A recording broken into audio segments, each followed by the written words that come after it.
as we look and stare into the abyss. You never know what's staring back at you.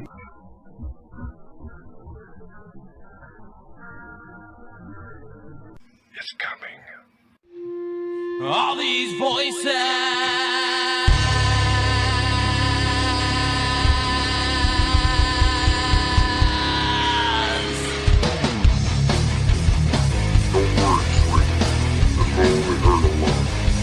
We had tons of activity, including a demon attack that caused JC, the founder of Shadows Pit Paranormal, to puke all over the place like projectile vomit. It was insane, and he got scratched on the neck. We captured a disembodied face that was screaming, and we also captured a couple different full-body apparitions, which was badass.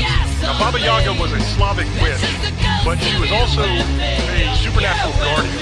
And basically what she did was beat back the forces of evil from the realm of the dead, made a deal with a bunch of witches in the woods in Armenia.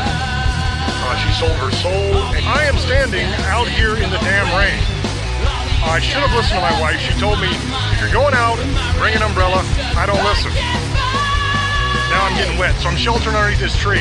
A nasty creature that I have actually had a run-in with myself. The bastard scratched the hell out of my car and jumped on. It was a mess. I tell the story in the show. Are you watching? Getting a lot of activity. The spirit box is saying Satan, Paimon, and other major demons, and chanting and singing and whispering. We've never had that before. So you guys are going to have a great episode coming. The camera guy got attacked right now while we were talking. He got scratched. He said something scratched his back, and I looked at his back, and it's got a scratch on it, guys. There's the picture right there. Hello, everyone, and welcome to another episode of Staring Into the Abyss. I am your host, horror author James Hershey Jr., and with me, as always, my co-host, old boy James Ash. How you doing, brother? I'm doing good. How is everybody tonight? Tonight's show is going to be a fun one.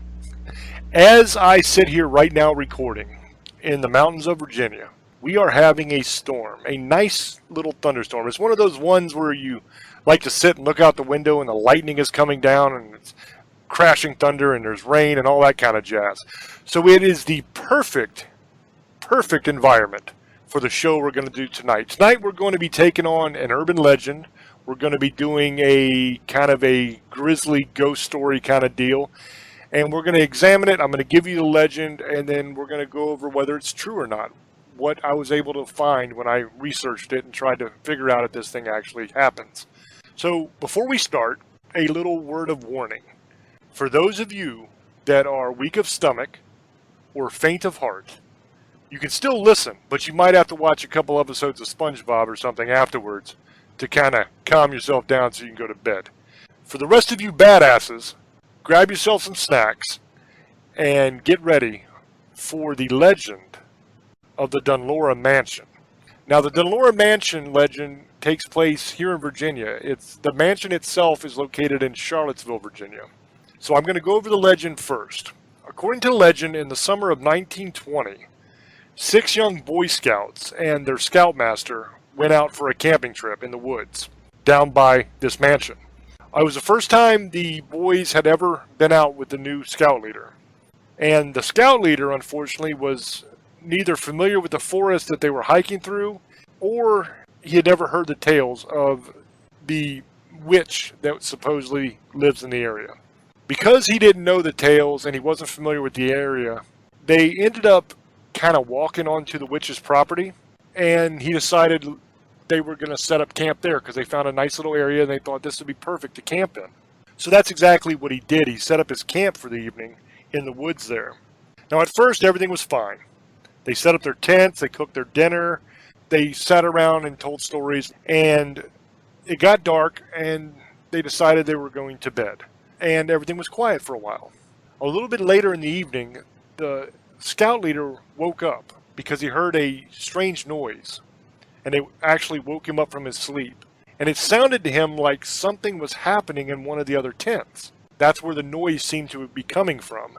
at first he just thought, the boys were goofing around and up to no good, just doing pranks or messing with something, and he would go out and give them hell and tell them, hey, you quiet down and behave yourself kind of deal, right? So he gets up and he goes and he starts to look in these tents because he's going to tell the kids, hey, knock it off and go to sleep. But one by one, each of the tents he opened was empty. Now, in the beginning, he thought, well, maybe they're all in one tent somewhere. He just got to find the tent they're in. But as the number of tents he had checked got lower, he began to panic a little bit and think, oh my God, where are these kids at? So he finished up all the tents, and they were all empty. The boys were not inside the tents. And there was no sign of anything happening to them. There was no sign of a struggle. There wasn't like an obvious trail of where they went. At this point, he's a little bit concerned, but he's still thinking that they're playing a prank. They're out doing something they're not supposed to be doing, and maybe they heard him get out of the tent and they took off or something. So he started yelling for the kids, but he got no answer, nothing but silence. So now he's a little bit more worried. He starts to walk off into the woods looking for the children. And he's yelling their names, and he's looking around trying to see if there's any sign of where they went, if there's any kind of trail that they could have followed, or maybe some broken branches or something that would tell him they went this way. But he still finds absolutely nothing at all. So he begins to get very, very worried and very scared about the kids' safety. He doesn't know if they're okay because they're not answering. And they should be in this area somewhere. But no matter how much he screams, they never answer back. He's at the point where he's kind of really freaking out about it. And then he notices off in the distance, there was a small light flickering. Just a single light, but it was flickering off in the distance. And he thought, I wonder if that's the kids. That's got to be them, because we're out here in the middle of the woods. So he decides to head towards the light, hoping that that is the kids and everything's going to be okay. So as he comes out of the woods, he found that he was standing in front of a large mansion. Now, this mansion was beautiful at one time, obviously, but at this point, it looked like it was abandoned. There was dust and dirt all over everything and grime, and it looked like it hadn't been lived in for many, many years. So he walks up on the porch. There's spider webs hanging down off the ceiling of the porch there and blocking the door. But the front door was wide open. And he's wondering, how did the kids get inside? Because the spider webs are blocking the entire doorway. But he pushes them out of the way and he goes into the house. And he looks around, and all the furniture in the house is all old and tattered and covered in dirt and everything. Now at this point he thinks, okay, this is obviously an abandoned place. Nobody's lived here in a long, long time. But he did see that light, so he's thinking maybe the kids have wandered in here somehow, and they're in the house doing something they're not supposed to be doing, goofing off, wrecking stuff, whatever. So he starts searching the house, and he's yelling for the kids. And once again, there's absolutely no reply, just silence. There was no sign of anybody being there. There was no footsteps in the dirt. There was nothing. And he can't quite figure out what the hell is going on, because he knows that he saw a light inside this house. But now that he's in the house, there's no light and there's no kids. There's nothing. And even if it wasn't the children that were doing the light, something was making that light, and it's not there now, so they must have turned it off, and they're not answering, so he doesn't understand what's going on. So he doesn't really know what to do at this point. He searched the house, and there's nobody in it. He can't find the kids, so he turns around to leave the place and walk out. As he's starting to walk out, he hears something. And he stops and he listens, and he could swear that it was a child's voice. Now this kind of throws him for a loop as well, because like I said, he just searched the place and there was nothing there. But it sounds like it's coming from downstairs, down in the cellar area. So he starts to walk around trying to figure out how to get down to the cellar. He finds a set of stairs and he goes down the stairs. And what he finds at the bottom is a large empty room. He searches the room, and once again, there's no one down there. It's just an empty room. So he was getting ready to leave and go back upstairs when he noticed something out of the corner of his eye. Now at this point, the legend kind of splits, because in one version of the legend, he doesn't see anything. But in the other version of the legend, he sees something out of the corner of his eye. And he turns and looks at it, and it's a hat. It's a small Boy Scout hat that's lying on the ground. At that moment, he hears a sound coming from the stairs behind him. So he wheels around really quick to see what's behind him. Now what he's hoping to find is the kids. He's hoping to find the Boy Scouts, that they're there and they were just playing a trick on him or something. What he saw instead was absolutely horrifying. Because when he turned around, only inches away from his face was the old, spooky face of a witch. Now the scout leader had been carrying a flashlight with him, and he shined it right in her face as he turned around. And he could see her smiling, and her teeth were like yellow, and they were all like misshapen. And her eyes had this mad look, kind of like the picture of Charles Manson that everybody's familiar with, that crazy look in his eyes. That's what this witch's eyes supposedly looked like. The Scoutmaster, as you can probably guess, kind of freaked out. He screamed and he ran right up the stairs past her and out of the cellar, and then ran right out of the house.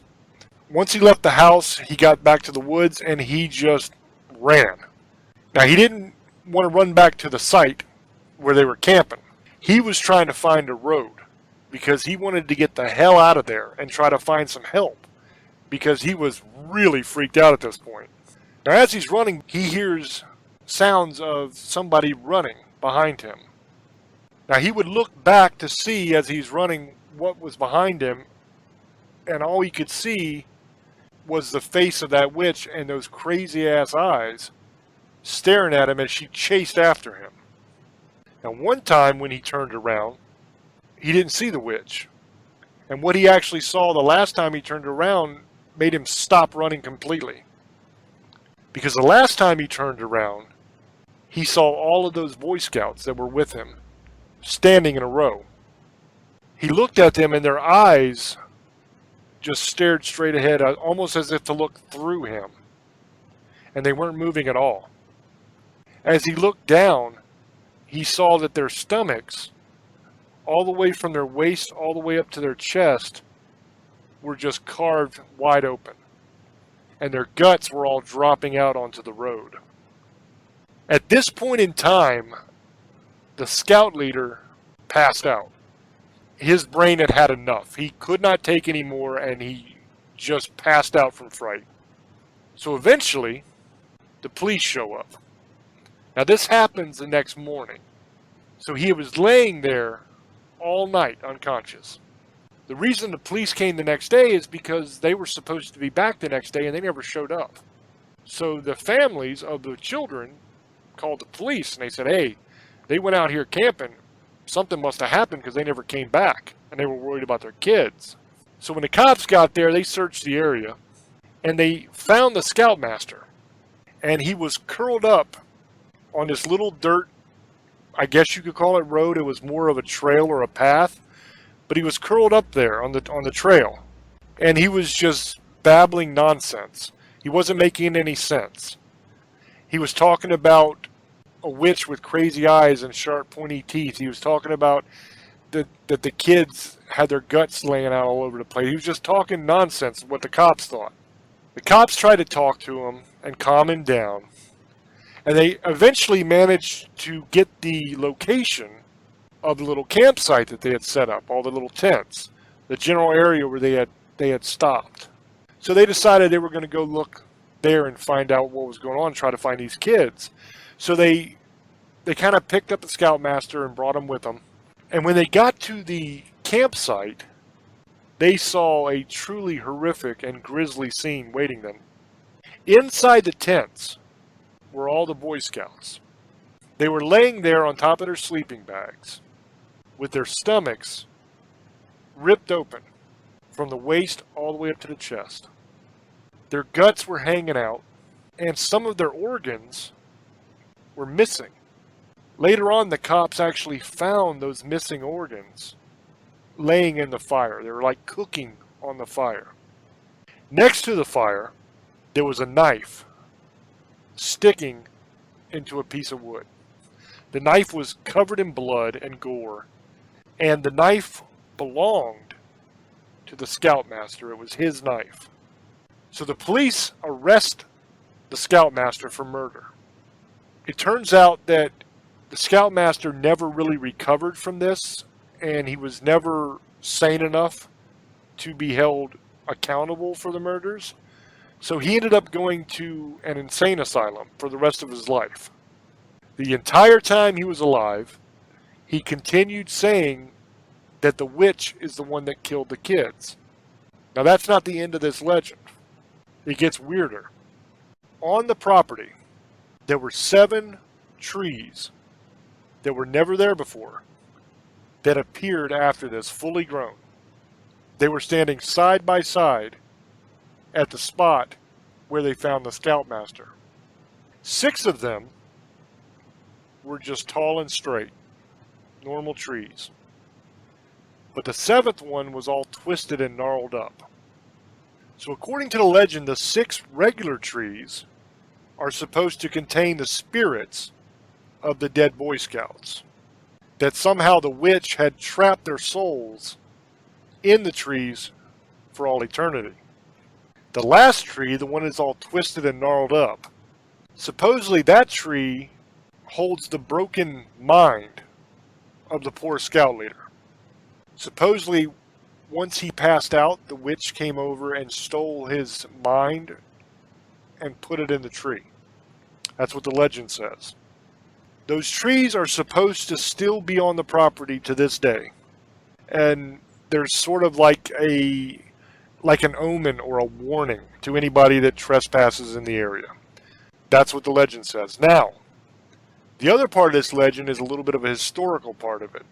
Because the legend says that around the early 1900s, so remember this Scoutmaster came through around 1920, but supposedly around 1900, there was a woman that acquired the house.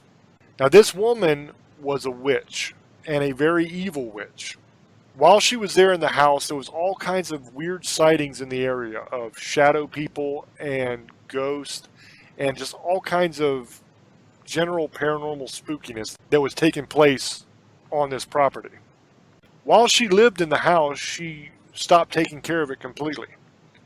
When she moved into the place, it was this gorgeous, beautiful mansion. This old plantation mansion. Because it used to be a plantation, they used to work fields, there was slaves, the whole 9. And the place was gorgeous. But once she moved in, she stopped taking care of it. And it just ended up in shambles. According to the legend, she died there on the property. Now, some versions of the legend have the town people coming and killing her because they knew she was a witch and she was doing stuff she wasn't supposed to be doing, so she was put to death. In other versions, she just dies for whatever reason. So supposedly, her ghost stayed on at that property after she died. And that is supposedly the witch that this Scoutmaster was talking about that he saw, was the ghost of this witch that actually lived in the property. You have people that to this day go to this property and they try to find the witch. Some people go there and nothing happens. Other people go there and they say they have all kinds of paranormal activity that takes place. But since that time, this property stopped being a large plantation and instead it became a private community. It's one of those richy rich kind of areas that the houses go for a ton of cash, and it's a private community, so it's got a caretaker and the whole thing. At this area, to this day, there are over 100 houses in this, what used to be this plantation now. So there's a lot of people that live there. So that is the legend. Now I'm going to throw over to Old Boy. I'd like to get his opinions on the legend and everything, and then we will get into all of the evidence and all of the records and all of that kind of stuff. So, Old Boy, go ahead and take it away, brother. That was a pretty good legend. The Scoutmaster thing might have happened. I think he might have done it, and that's the story he's blaming, killing those kids, because they found his knife. And the funny thing is, they didn't find any of the bodies at the house. They found it back at the campsite. So it just sounds like he lost his mind, or maybe something made him lose his mind. Maybe he saw that witch, or that witch made him kill all these kids, and he actually did. But the witch was put it under a spell, because it sounds like it could be exaggerated, because it sounds like stuff I've heard before. You're like, kind of sounds similar to the Bell Witch. I mean, when you were talking, you guys know who the Bell Witch is. It's in Maryland. It's the Blair, where they got the Blair Witch from. Same kind of story. These 6 or 7 guys go out. These kids are missing. They go out walking in the forest, and they end up getting. They end up missing. And these guys were hunters, professional. And then they went looking for them, and they found 6 of them on these rocks with their stomach cut open. So for something with the witches, they cut stomachs open and gut people. So that sounded pretty similar to that story, because it was 6 or 7 guys too. So it's probably like you were saying, it was kind of a story. It was a pretty weird one. That's pretty crazy, you know. I mean, I don't know what. I mean, you said there's 2 stories though. That you said that the one story said he didn't see nothing, and the other story he seen something. So there's a contradicting there. So that's probably exaggerated. It's probably a campfire story, but like I said, there's always some truth. That houses exist, you know, and something's probably going on there. You know, there might have been somebody who was a witch that lived there, and maybe that was her curse, you know. He saw this crazy-looking witch, but you could have had a crazy-looking person that lived there. It could have been, might not have even been a witch. It could have been anybody, and it just lost her mind, and they killed these kids. And maybe she was a witch, satanic witch, a dark witch. It wasn't no regular witch. If somebody's doing something like that, they're into the black magic, and they're more pagan than anything. But they're on the left side, but they're doing bad things. But that would make sense, because she killed kids, didn't kill him, because they get their powers from killing kids. That's what they think. Have you ever seen the movie The Witch? You guys, I don't want to get into it, because like I said, it's if you have a weak stomach, I'm going to be a little graphic here. If you guys ever seen The Witch, that's what she does. She takes the baby, and they use the blood for the power. So I don't want to be too graphic, because we're, you know, on a PG show. So if you guys don't like that kind of stuff, you probably don't want to hear this part. Like I just said, go watch SpongeBob, like James said earlier. So basically, to me, it sounds like there's some truth to this, but it was just over and over exaggerated. So both stories, like the lady they thought was a witch, that could be a possibility too. And it sounds like something might happen on that house. So, and then you live by there. Maybe one day you can go out there on it, because we do Tales from the Abyss. Maybe one day you can go and see what's going on at this house and see if it's legit. But it sounds like it's more of a story that something happened, but it got blown out of proportion. You know, the campground, the classic go out with the camp people. It's usually people going out camping, but this one was Boy Scouts, and the guy went crazy, and they could never, you know, he went out of his mind. I mean, think about it. You would go out of your mind if a witch was chasing you, and you just kept seeing his face, and it's crazy. But why didn't she kill him? Why did she just leave him? You know, maybe she wanted to get. He went crazy, but she, you know, they said she got 7 trees, so she must have took his soul too. So I don't know. That's weird. Some people have this thing, they want to keep somebody alive, and she didn't want any trouble, so she made him look like he did it. So that's what they thought. He did it. He was just crazy.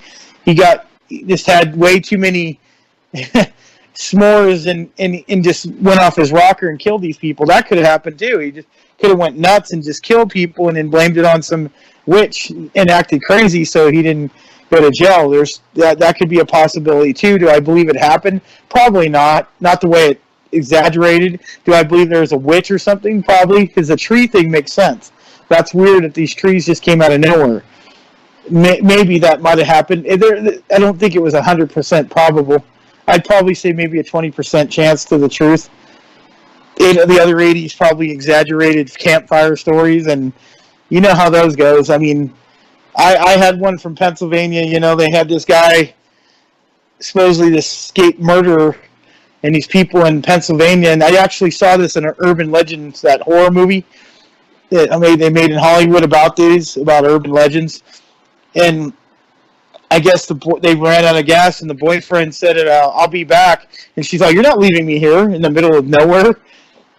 He's all, I saw a house a couple miles down the street. I'm going to go get help. Just here's a flashlight, and he left. She locked the doors, and like he never came back. Like the whole night she was sitting there, like she would hear something, so she just went in the back of the truck. I think it was like a truck, and hid back there, locked the doors. But the rest of the night she could hear something on top of the roof.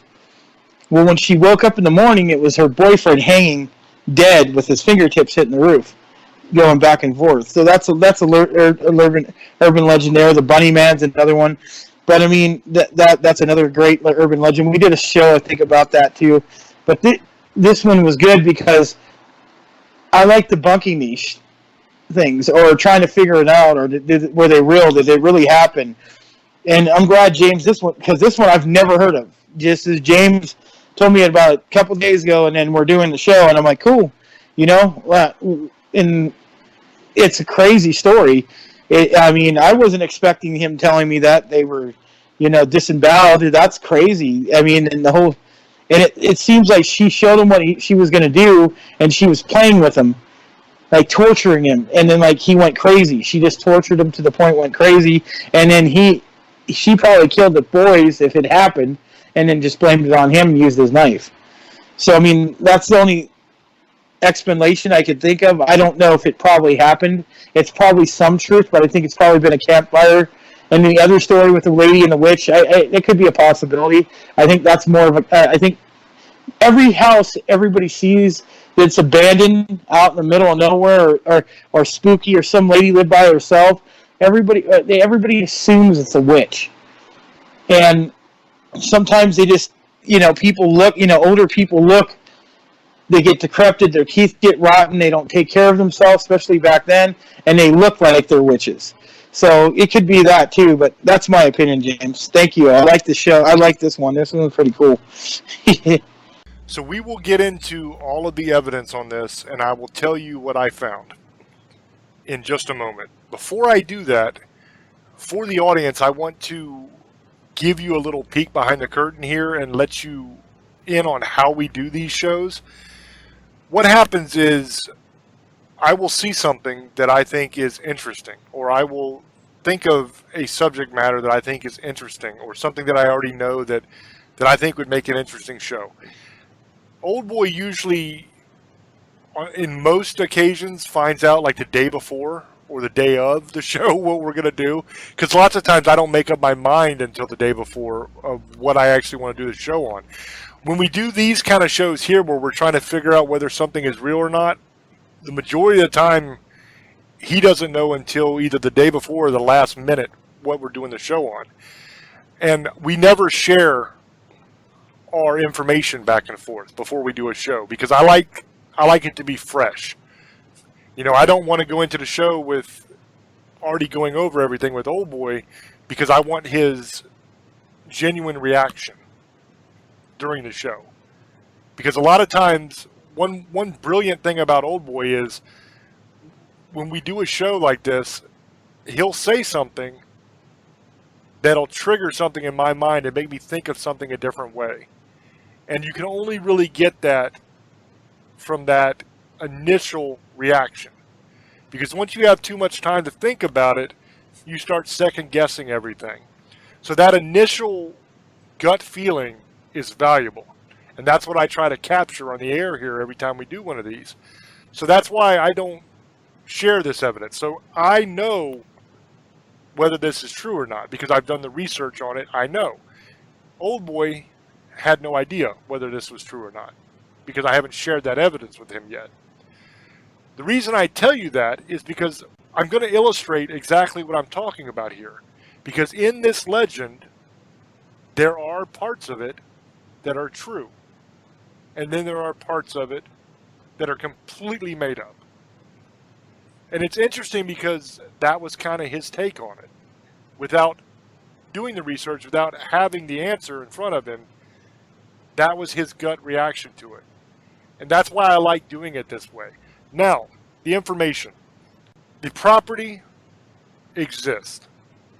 The Dunlora Mansion exists. It was originally built on that land in 1730. Now, it was the home of a family of wealthy plantation owners, obviously, but it was also the home of many, many slaves that worked the property. On that property, supposedly, now I can't tell you 100%, but there were a lot of different references to it in the documentation. There's supposed to be a slave graveyard on the property at some point. Somewhere on the property, there was a graveyard dedicated to the slaves that died on the property.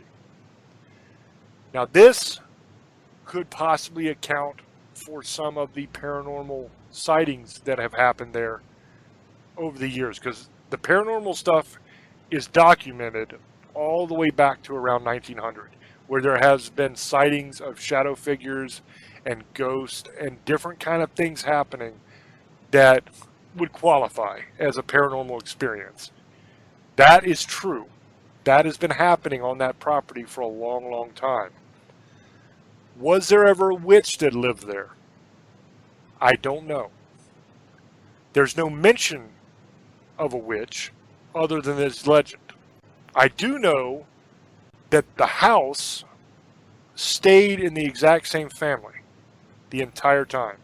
So the part of the legend that talks about the witch acquiring the property from the family, that's not true, because the family never lost the property. It stayed in the family's hands the entire time up until they made it into a private community. So it didn't switch hands. Could one of the members of the family have been the witch that the legend talks about? Maybe. Once again, there's no real documentation of it. In the legend, they talk about a witch, but this whole legend only dates back to 2016. Before 2016, there is absolutely no mention of the Boy Scouts or the Scoutmaster or the murders or any of that stuff. You don't find that anywhere before 2016.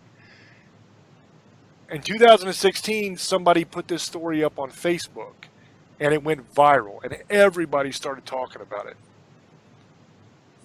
But before that, it didn't exist, at least not that I could find. Now, when you go back and you search the papers, and you search police records, and you search all those things, as far as I can see, there's no documentation of a group of Boy Scouts being murdered in a horrific fashion on the property. There was never a Scoutmaster that was arrested for murdering the Boy Scouts he was taking camping in the area. None of that ever happened. At least it's not documented to have happened. So if it happened, it had to be a very strange thing because there are no records of it. And if somebody committed murder, especially of a bunch of kids, and was sent to an insane asylum, there would be records of that. There would be police records, and you would have a lot of different newspaper stories about it because that would have been a big deal. But you don't have any of that. So as far as I can see, that never happened. So all of that stuff, I think, is just part of this made-up legend that started in 2016. That part of the legend is make-believe.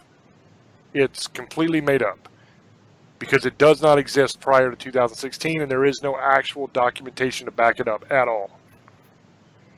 The mansion does exist. The trees do exist on the property. There are 6 straight trees and a gnarled tree beside it. That has been backed up by multiple witnesses that have went there looking for paranormal stuff and found the trees. So as far as I can tell, those trees actually exist. Now, could this be a legend that was built up around the trees?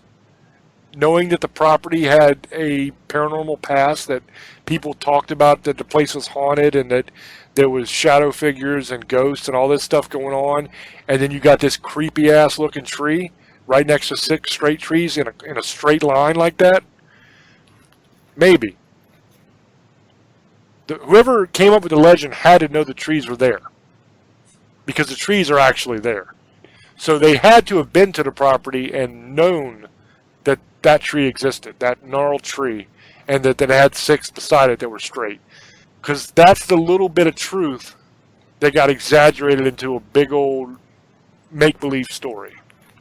So you have parts of this that are true, parts of this that 100% are not true. And I think that's the case with a lot of these kind of legends. And almost every town has one. Any town that's big enough has some sort of legend or ghost story about some crazy thing that happened there a long time ago, and the ghost of that person that killed all these people still haunts the area, or something like that. When you look into them, a lot of times they're pretty baseless. This one is a little bit different than the normal, because in this one you have some aspects that are real, and then you have other aspects that are make-believe.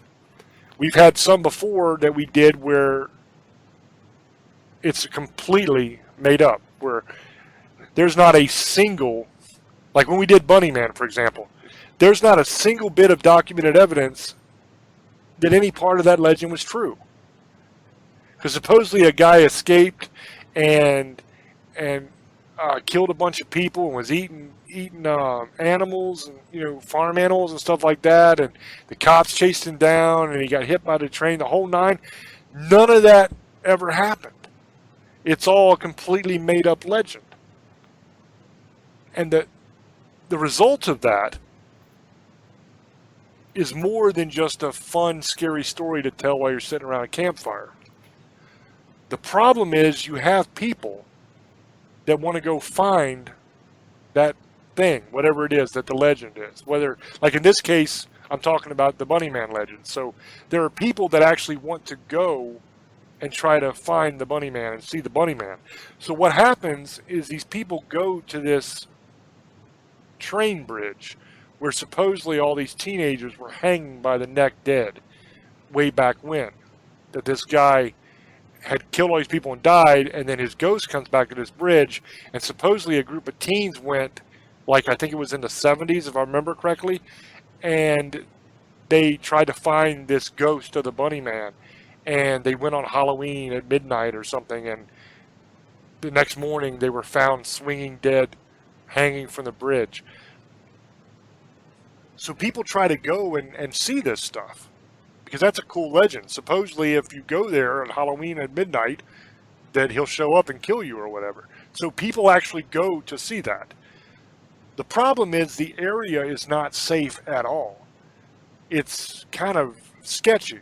So people get hurt going and looking for this stuff. Because you know how it is. You get a bunch of people together, you get drunk, and you want to go check out some scary things. So you go, somebody gets hurt.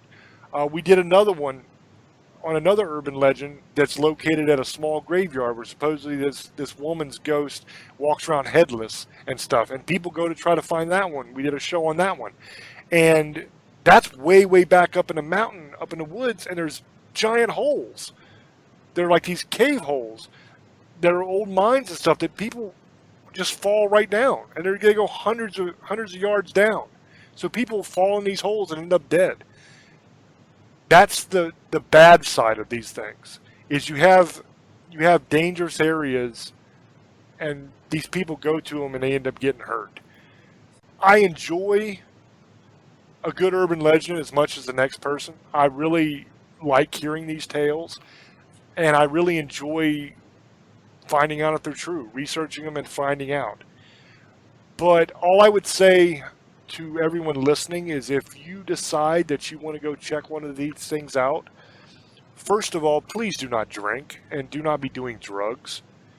Do not do anything that's going to impair your senses. And always keep in mind that whatever ghost or scary thing you're going out to find is not as dangerous as the area you're going into, because most of these things happen way up in the woods somewhere. And you got to keep in mind, when you go into the woods, there are dangerous things in the woods. You know, you have bears, you have wolves, you have mountain lions, you have poisonous snakes, and then you have just the hazards of being in a forest. You know, you'll have holes you can fall into, you can walk right off of ledges, stuff like that. So you got to be careful when you're going out doing these things. And a lot of times, honestly, it comes from people not knowing the area, not paying attention, and being intoxicated in some way. So what I would say is, if you're going to go check stuff like this out, just please be careful and don't be messed up. You know, there's no reason to get drunk before you go, or get high or something stupid like that, because you're just going to get hurt or get yourself or someone else hurt. So just be careful. So I'm going to throw it back over to Old Boy now and get his thoughts on the evidence and his final kind of sum up. Thank you again, brother. Again, I think you're right. I think this was probably the story about the ghost. I believe that. Shadow people going around. I could believe that part of it. The lady never bought the house. It was just, or maybe one of the family members was a witch, and they planted it for purpose. That I could believe the trees and stuff like that. Maybe they just wanted to scare people away, to keep them away from the house. You never know, because they probably had all these stupid legends.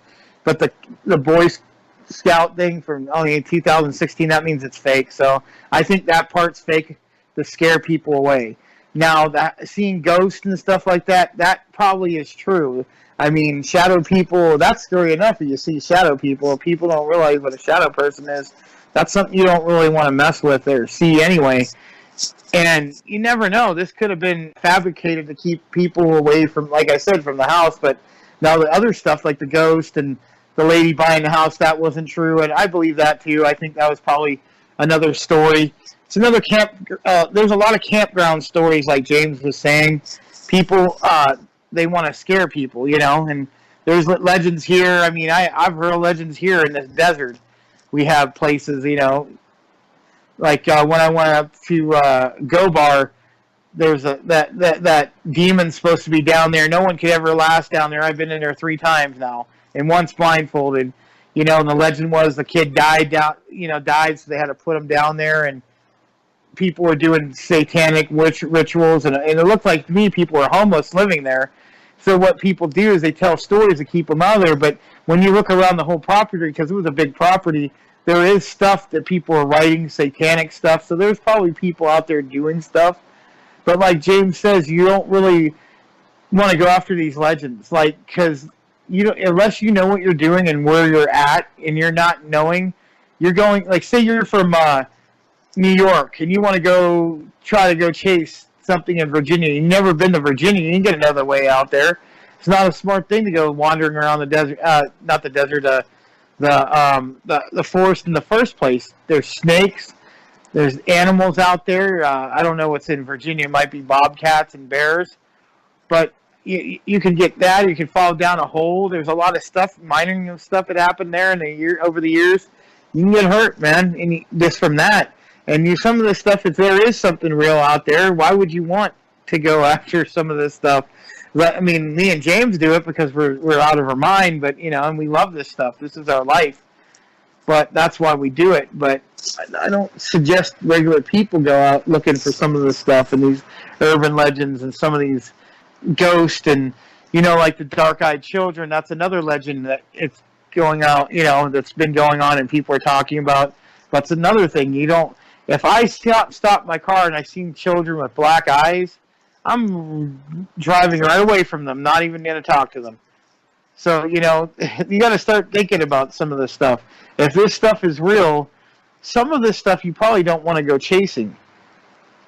Remember, once you might want something and you might get it. You might get it and you might not want it after that. Like people say, you get what you want, but sometimes it's not what you want.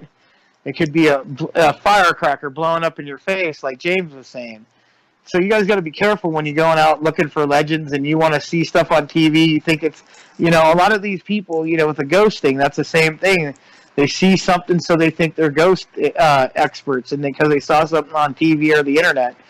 So you got to be careful when you're going out there. Like James he's done this stuff forever. He knows how to survive and stuff like that. He's seen weird stuff out in the forest, and then he's by himself with a Bowie knife, and that's it.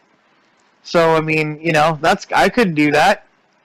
I'm a tough dude, but I'm not that tough to go live out in the forest and stuff like that for weeks on end. You can do it. So just be careful what you believe and what you listen. Then it just sounds like a bunch of campground stories. And the house is real. That's real, but they haven't had any kind of reports over hundreds of years. Only the last couple of years. So it just sounds like a bunch of kids made up something or scaring the kids away from that house to keep them from going there. That's what I think. Just made a bunch of stories up and exaggerated. There's demons and witches and there might be ghosts there. I believe that. There's probably paranormal activity going there. Shadow people. But other than that, that's all I think, James. Yeah, you got to be really careful when you're in the mountains, especially. Like here in Virginia, in my area, you have two types of bear. You have the brown bear, which generally is all right. I mean, I've been face to face 3 times. I mean, close enough where he's breathing right in my face, and I'm still here. They usually won't mess with you unless you try to threaten them in some way, do something stupid, or unless they have their cubs with them. Then you gotta watch yourself. Then you have the black bear. Now, a black bear can eat you if it wants to. It has been known to attack people, but it usually doesn't. I've been face to face with a black bear as well, and it was curious, but it didn't really try to hurt me. But they can. They're a lot more likely to hurt you than a brown bear, but it's not like it's a grizzly. Then you have bobcats. Bobcats will tear your legs up, but they're generally not life-threatening. And most of the time, a bobcat will kind of run away. If it sees you, it doesn't want any part of you. You have snakes. You have the cottonmouth. You have the water moccasin, which is what that is. You have the copperhead, and you have the timber rattlesnake up here. The worst one of those 3. First of all, you're not going to see the water moccasin unless you're down at the water, usually, or you're around water. If you're up in the woods, you're either going to run into a copperhead or you're going to run into a timber rattler. The copperheads usually kind of, unless you step on them or something, you don't have too much to worry about. The timber rattlesnake, though, is a mean-ass snake. And they are very, very big. And they blend in perfectly with the environment. So you literally don't even see these things until you're about to step on them. So that's probably the most dangerous thing a person would have to really worry about on a regular basis up here. But then you have what I consider to be the apex predator of this area, and that is the mountain lion. Now, mountain lions you almost never see, but there are a lot more of them than you would think there were because you almost never see them.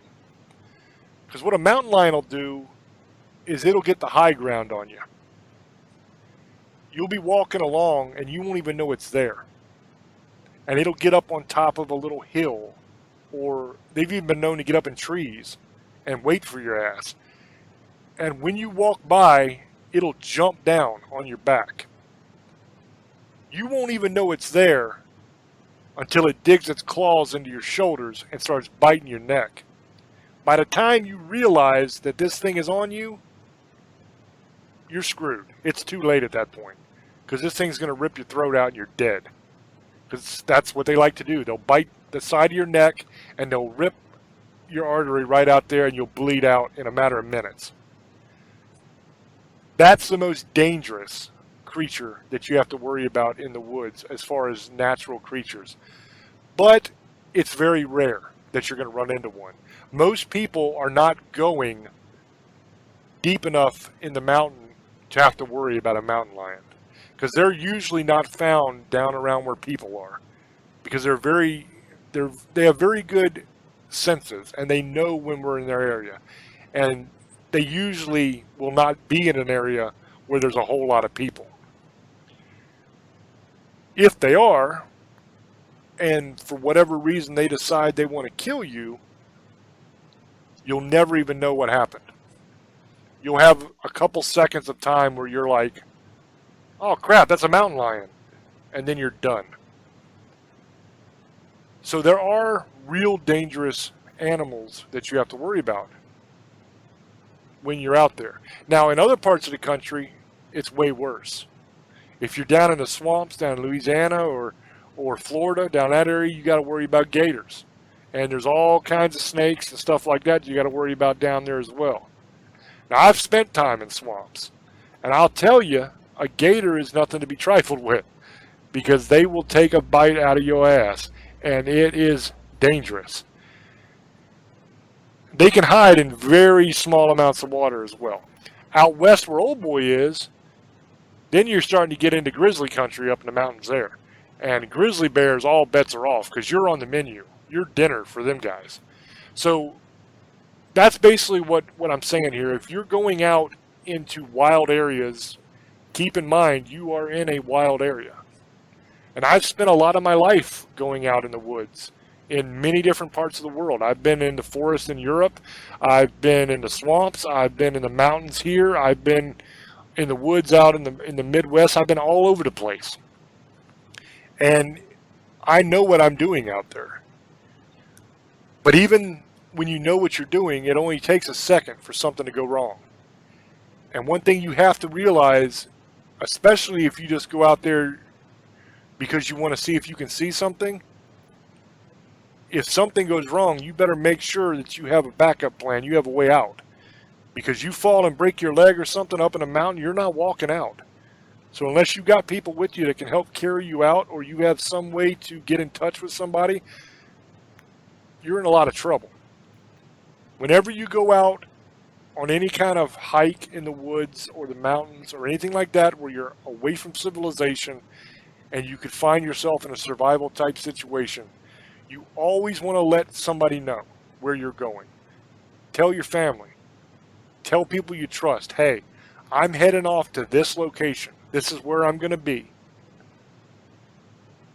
If I don't come back, if you don't hear from me by tomorrow, this is where I am. Send somebody to get my ass. You know what I mean? That's very smart, because any of us could end up in a bad situation. Now, I have a lot of experience out there. I'm capable of surviving out there with nothing but a knife.